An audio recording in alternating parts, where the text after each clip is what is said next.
किताब मुकद्दस में से मीका के 5वें बाब की तिलावत। ऐ बिनते अफवाज, अब फौजों में जमा हो, हमारा मुहासरा किया जाता है।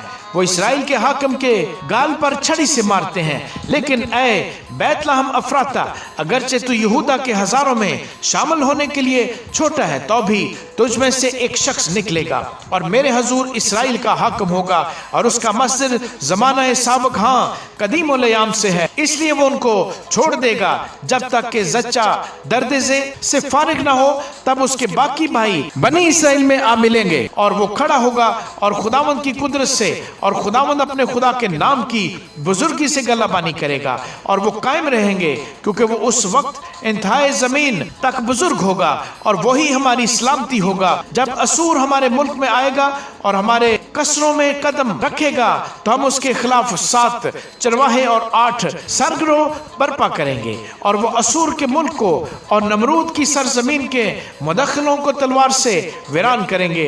और जब असूर हमारे मुल्क में आकर हमारी हदूद को पायमाल करेगा, तो वो हमको रिहाई बख्शेगा। और याकूब का बकिया बहुत सी उम्मतों के लिए ऐसा होगा जैसे खुदावंद की तरफ से औस और घास पर बारिश, जो ना इंसान का इंतजार करती है और ना बनी आदम के लिए ठहरती है। और याकूब का बकिया बहुत सी कौमों और उम्मतों में ऐसा होगा जैसे शेर बब्बर जंगल के जानवरों में और जवान शेर भेड़ों के गला में, जब वो उनके दरमियान से गुजरता है तो पायमाल करता और फाड़ता है, और कोई छुड़ा नहीं सकता।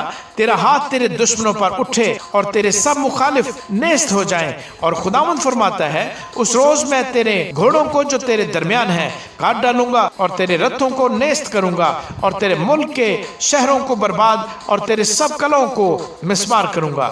और मैं तुझसे जादूगरी दूर करूंगा और तुझ में फालगीर न रहेंगे, और तेरी खोदी हुई मूर्तें और तेरे स्तून तेरे दरमियान से नेस्त कर दूंगा, और तू फिर अपनी दस्तकारी की इबादत न करेगा। और मैं तेरी ही सीरतों को तेरे दरमियान से उखाड़ डालूंगा और तेरे शहरों को तबाह करूंगा, और उन कौमों पर जो शिनवाना हुई अपना कहरो गजब नाज़िल करूंगा। आमीन।